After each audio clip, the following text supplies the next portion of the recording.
సంబంధించినటువంటి ఎల్ఐసి పేరు వార్తల్లోకి వచ్చింది కాబట్టి ఎల్ఐసి చరిత్ర, దానిలో నిజంగా జరిగిన మొట్టమొదటి స్కామ్ గురించి తెలుసుకుందాం.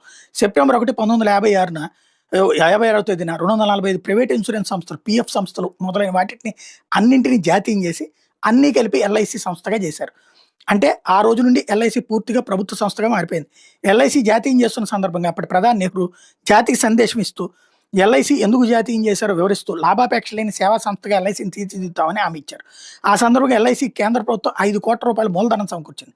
అయితే దురదృష్టవశాత్తు ఎల్ఐసి జాతీయం చేసి పూర్తిగా ఒక సంవత్సరం కూడా కాకముందే నెహ్రూ ప్రభుత్వం భారీ ఎల్ఐసి స్కామ్లో ఇరుక్కుని ప్రభుత్వాన్ని ఒక కుదిపింది. ఇంతకీ ఏంటి ఆ స్కామ్? దాన్నే హరిదాస్ ముండ్రా స్కామ్ అని స్వతంత్ర భారతదేశంలో జరిగిన మొట్టమొదటి పెద్ద ఆర్థిక నేరంగా పిలుస్తారు. కలకత్తాకి చెందినటువంటి హరిదాస్ ముండ్రా అనేవాడు ఆనాటి కాలం హర్షద్ మెహతా షేర్స్ వ్యాపారం చేసే స్పెక్యులేటర్. మొదట ఎలక్ట్రిక్ లైట్ బల్బుల సేల్స్మెన్గా పనిచేసి తర్వాత స్టాక్ మార్కెట్ వ్యాపారంలో దూరి స్టాక్ మార్కెట్లో ఉన్న లొసుగులన్నీ వాడుకుని, అంటే circular trading, rumours, fast deals మరియు స్టాక్ జగ్లింగ్ ద్వారా చిన్న కంపెనీల షేర్ల ధరలు మోసపూరితంగా పెంచుతూ తద్వారా లాభాలు గడిస్తూ సుమారు 5 కోట్ల సామ్రాజ్యాన్ని స్థాపించాడు.